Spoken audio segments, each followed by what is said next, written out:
사랑하는 상록교회 성도 여러분 안녕하십니까? 오늘도 여기 계신 모든 분들에게 주님 주신 은혜와 사랑이 가득할 줄 믿습니다. 네, 새 성전에서 처음 설교하게 돼서 굉장히 기쁘기도 하고 떨리기도 하고 그렇습니다. 제가 설교한 지가 너무 오래됐죠. 네, 결혼식하고 하느라고 한 달도 넘어갔습니다. 오늘 설교 제목이 제가 지난번에 했던 설교 제목이랑 똑같은데 기억이 잘 안 나시죠? 네, 똑같습니다. 사랑을 배웁시다라는 제목이고요. 지난 시간에는 고린도전서 13장 4절 말씀을 봤었고요. 오늘 볼 말씀은 고린도전서 13장 4절에서 5절까지 말씀입니다.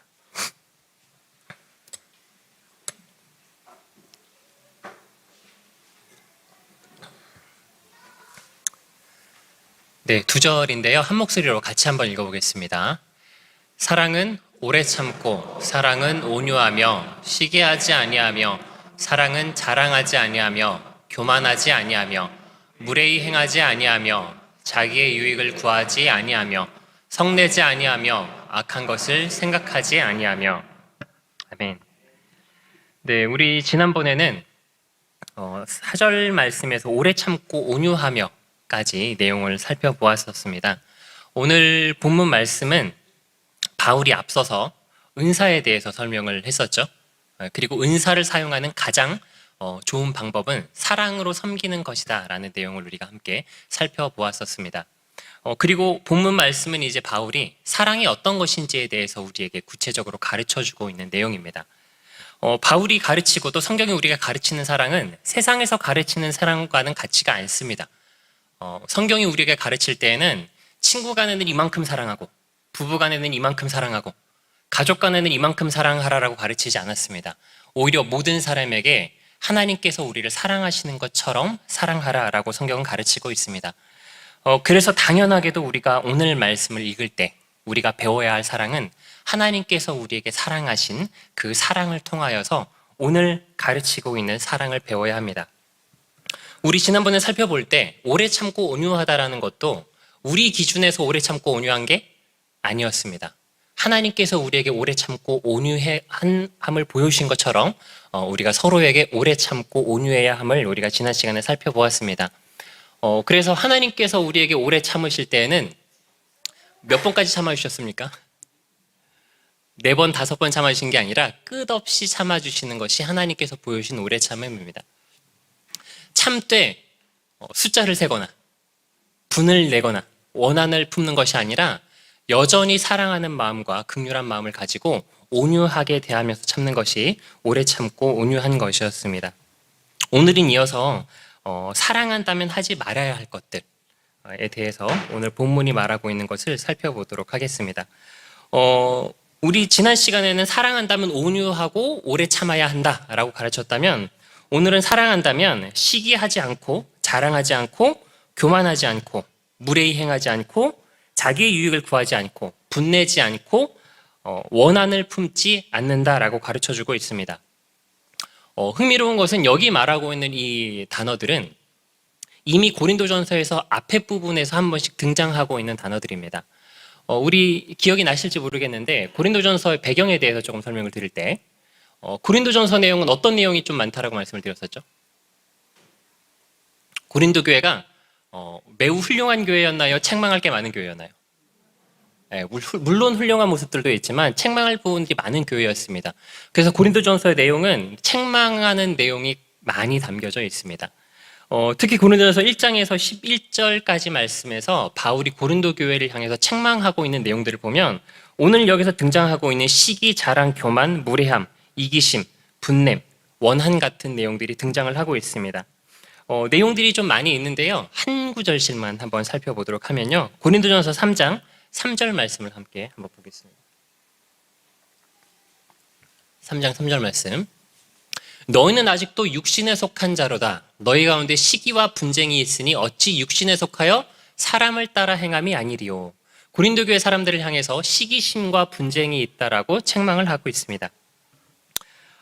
그 다음에 등장하고 있는 건 자랑인데요. 4장 7절 말씀에서 한번 보시면요. 누가 너를 남달리 구별하였느냐? 내게 있는 것 중에 받지 아니한 것이 무엇이냐? 내가 받았은즉 어찌하여 받지 않는 것 같이 자랑하느냐? 고린도 교회 사람들이 서로 자랑하는 모습을 가지고 바울이 책망하는 모습들이 등장을 하고 있습니다. 18절, 19절 말씀도 4장 한번 보시면, 네, 하나 넘겨주실까요? 네, 제가 읽어드리겠습니다.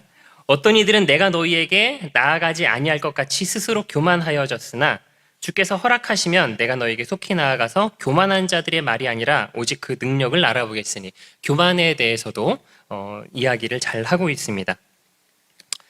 다음에 등장하고 있는 것은 무례히 행한다라는 말인데요. 무례히 행하지 아니한다라고 번역했을 때 원래 이 단어는 불명예스러운 행위 혹은 부끄럽고 부적절한 행위를 지칭하는 표현입니다. 이 표현과 같은 단어가 어디 나왔냐면 7장 36절 말씀에 나왔습니다. 7장 36절 한번 보시면, 네, 여기서 보면 그 약혼한 여인에게 합당하지 못한 행동에 대해서 이야기를 할 때 합당하지 못하다라는 표현이 무례히 행한다라는 단어와 동일한 단어가 사용이 되었습니다. 그리고 자기의 유익에 대해서는 10장 23절 말씀을 한번 보시겠습니다.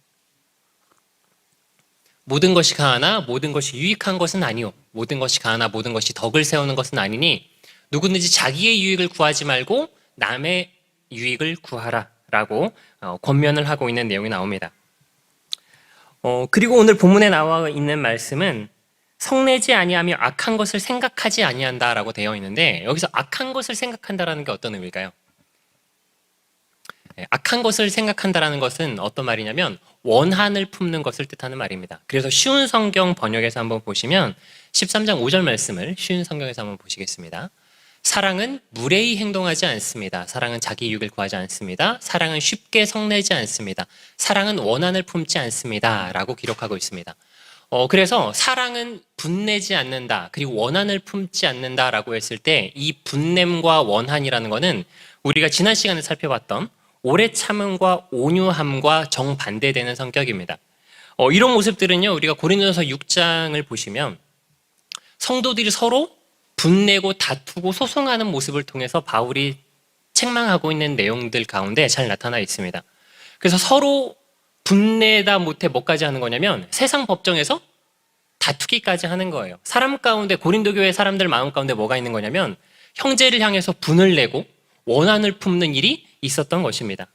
그래서 오늘 등장하고 있는 이 내용들은 고린도 교회 교인들이 앞에서 이미 한 번씩 책망을 받았던 내용들입니다. 그래서 바울은 현재 고린도 교회의 잘못된 모습에 대해서 충분히 책망을 한 다음에 사랑은 그런 것이 아니야 라고 가르쳐주고 있는 것입니다. 여기서 나오고 있는 이 시기, 자랑, 교만, 무례히 행함, 이기심, 성내는 것, 원한을 품는 것, 이런 것들은 고린도 교회가 가지고 있는 모습들이기도 한데요, 지금 우리가 가지고 있는 모습이기도 합니다.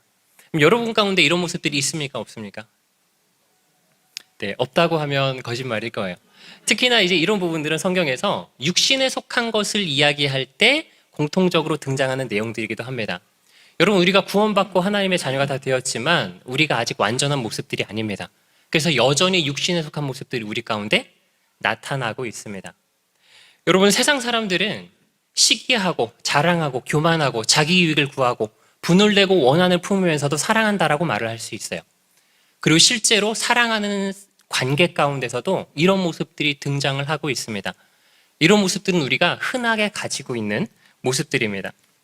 여러분 가운데 사랑하는 사람이라면 전혀 시기하지 않으시나요? 우리 연인 가운데서도 연인이 같이 이렇게 공부를 하는 경우가 있어요. 공무원 시험 공부라든지 아니면 어떤 취업을 위한 공부라든지 공부를 하는데 똑같은 공부를 하고 있었는데 남자친구나 여자친구가 먼저 합격을 했어요. 그럼 시기심이 들까요, 안 들까요? 듭니다. 우리 동창회에 나가서 오랜만에 친구를 만났습니다. 근데 학창 시절에는 별로 안 예뻤고 나랑 비슷한 친구였던 것 같은데 엄청 예뻐졌어요. 나보다 별로였는데. 시기심이 들어요, 안 들어요? 듭니다. 저 친구가 나보다 별로 잘난 것도 없는 것 같은데 친구들한테 인기가 많아요. 그럼 시기심이 듭니까? 안 듭니까? 우리한테 이런 시기심은 너무나 어쩌면 당연한 것이어서 속담에도 있어요. 사촌이 땅을 사면 배가 부르다. 아니, 사촌이라면 그만큼 사랑하고 가까운 사이잖아요. 근데 그런 사이에서도 우리는 잘 되는 꼴을 보면 어떻습니까? 시기심이 들어요. 오죽하면 동화도 있어요. 백설공주와 일곱 난장이. 한번 사진을 한번 보여주실까요? 여기 여왕이죠 원래?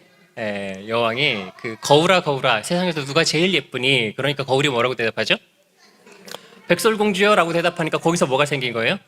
시기심이 생겨가지고 독사과를 먹이게 되죠. 물론 이제 거울이 원흉인 것 같긴 해요. 예, 당신이 제일 예쁩니다 하면 아무 문제가 없었을 건데 솔직하게 말해가지고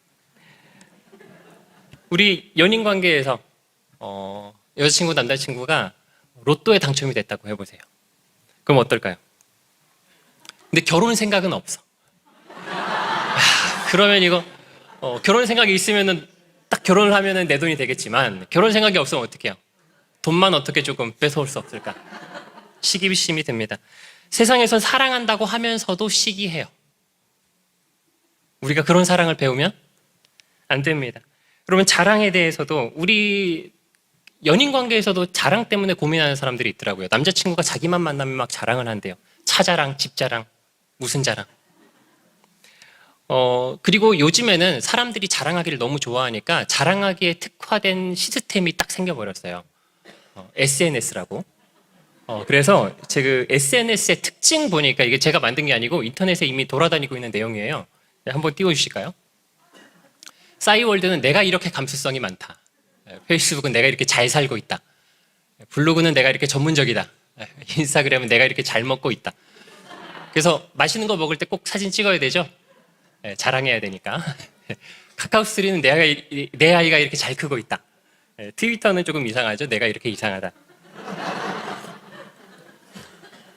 여러분, 사람들은 자랑하는 게 너무 당연합니다. 근데 자랑을 어떻게 교묘하게 잘할지를 생각을 해요. 티내고 자랑하면 뭔가 조금 격이 없어 보이니까 은연중에 자랑하려고 SNS를 많이 활용을 합니다. 우리 가운데 이렇게 자랑하는 모습들이 있습니다. 교만과 자랑은 같은 속성입니다. 자기를 높이고 싶은 거죠, 남들보다. 또 남들이 나보다 잘 되는 꼴을 보기 싫어서 시기하는 겁니다. 그 모든 것들 가운데 다 뭐가 있냐면 이기심이 있고 자기 유익을 구하는 것이 있어요. 여러분, 심지어는 부모 자식 간에는 가장 잘 사랑하는 관계가 아닙니까? 그럼에도 불구하고 우리가 성경에서 가르치는 대로 사랑하지 못하는 경우들이 많아요. 부모 자식 간에 부모는 자식을 향해서 자기의 유익을 구하는 경우가 있을까요? 없을까요? 없을 것 같지만 있어요. 자식이 다 잘 됐으면 좋겠잖아요.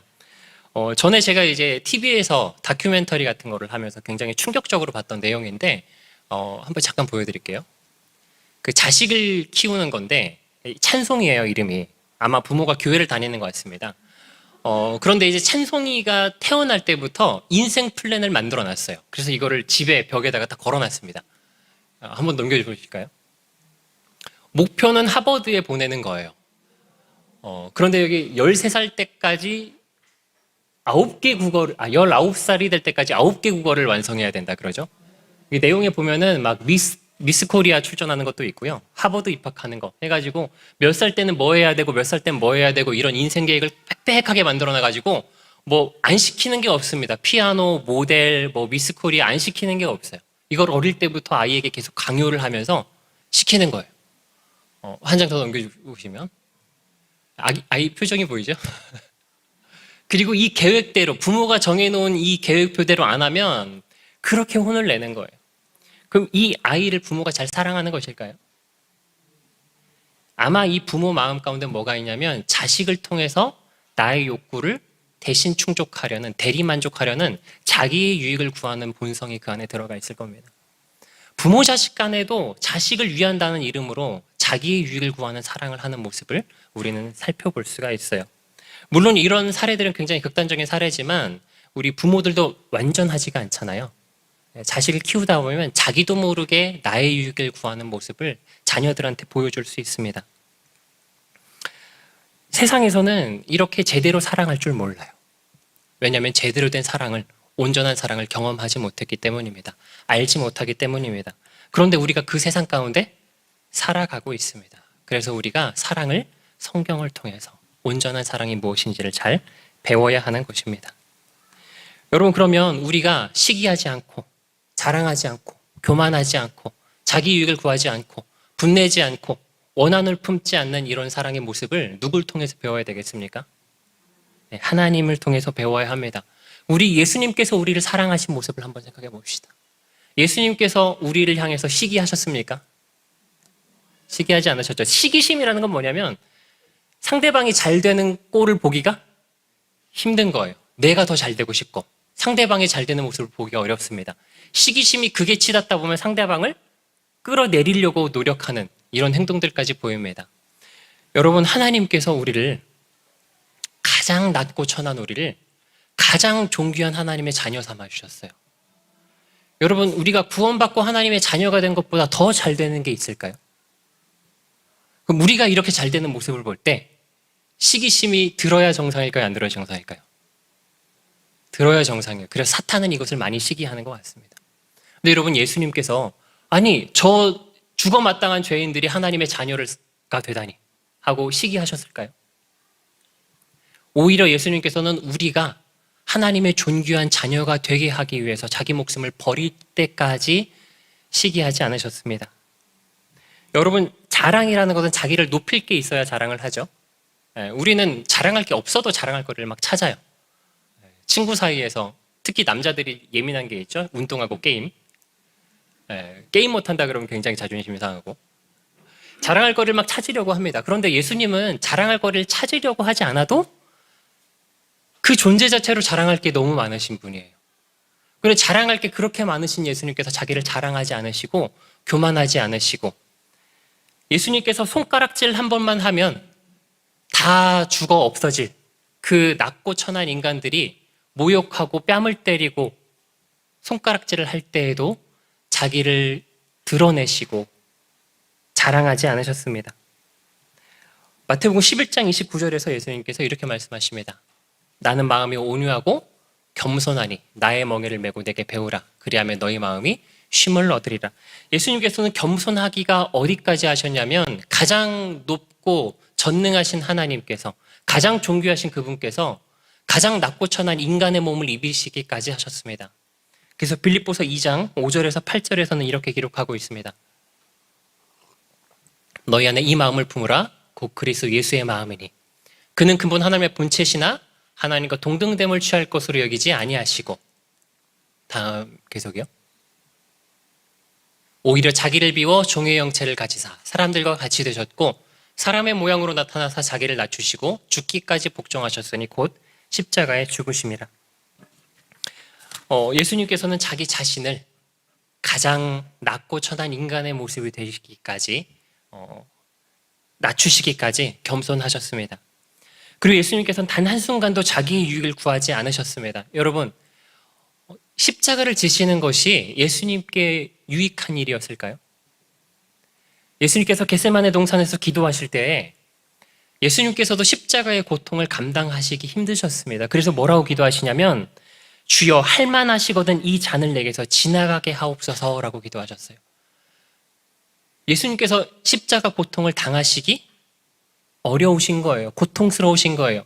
그럼에도 불구하고 뭐라고 말씀하시냐면 그러나 나의 원대로 마옵시고 아버지의 원대로 하옵소서. 여러분, 죽기까지 자기 유익을 구하지 않으시고 우리의 유익을 구하신 것이 예수님께서 보여주신 사랑의 모습입니다.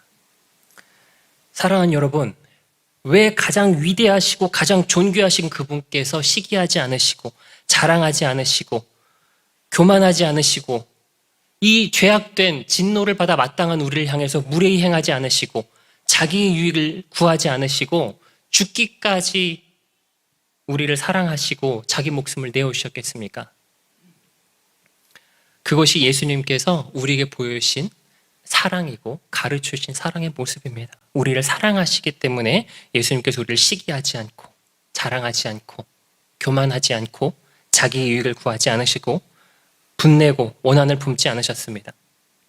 여러분, 그리고 우리가 예수님께 받은 이 사랑을 생각하고 기억한다면 우리가 사실 시기하고 자랑하고 교만하고 원한을 품고 살아가기 어렵습니다. 여러분, 시기심이라는 것은 남이 잘 되는 것에 대한 것이잖아요. 근데 여러분, 우리 이미 그 누구보다 잘 된 사람들 아닙니까? 여러분, 지옥 갈 하나님의 심판받아 마땅한 우리가 존귀한 하나님의 자녀가 됐고 어디를 상속받아요? 천국을 상속받아요. 그럼 삼성 상속받는 게 좋습니까? 천국 상속받는 게 좋습니까? 우리 이미 가장 좋은 것을 상속받은 사람들이잖아요. 가장 존귀한 하나님의 자녀라고 확정받은 사람들이잖아요. 그럼 우리가 누굴 시기하겠습니까? 누구를? 우리가 시기할 사람이 있겠습니까? 자랑하고 교만하는 건 나기 자신을 높이고자 함입니다. 근데 하나님께서 이미 우리를 어떻게 하셨어요? 네, 높여주셨어요. 더 높아질 필요도 없습니다. 무엇을 자랑하겠습니까? 우리가 분을 내고 원한을 품는 것은 형제를 향해서 하는 것이잖아요. 근데 우리 형제도 하나님께서 자기 목숨 버려 사랑하신 하나님의 형상대로 창조된 존귀한 하나님의 자녀들입니다. 하나님께서 목숨 바쳐 살려주신 그 형제를 향해서 우리가 분내고 원한을 품을 수 있겠습니까? 여러분, 우리가 받지 않은 것이 없는데 다 하나님께서 은혜로 주신 것인데 자랑할 게 있겠습니까? 우리가 하나님께 받은 그 사랑이 어떠한 것인지를 생각할 때 우리는 감히 시기하고 교만하고 자랑하고 자기의 유익을 구하고 형제를 향해 분내거나 원한을 품을 수가 없습니다. 우리 사랑이 세상이 가르치는 그 사랑이 아니라 예수님께서 가르치시는 그 사랑을 배우고 누리시는 저와 여러분들이 다 되었으면 좋겠습니다. 그리고 우리 교회 공동체 가운데서 그 사랑을 행하는 우리가 되었으면 좋겠습니다. 사랑하는 여러분, 그리스도의 사랑이 오늘 우리를 권면하고 교훈하고 있습니다. 우리 서로 시기하지 말고 자랑하지 말고 교만하지 말고 무례히 행하지 말고 자신의 유익을 구하지 말고 성내지 말고 악한 것을 생각하지 말고 그리스도께서 보여주신 사랑과 같이 사랑하는 상록교회 공동체가 되었으면 좋겠습니다. 말씀 마치고 기도하도록 하겠습니다.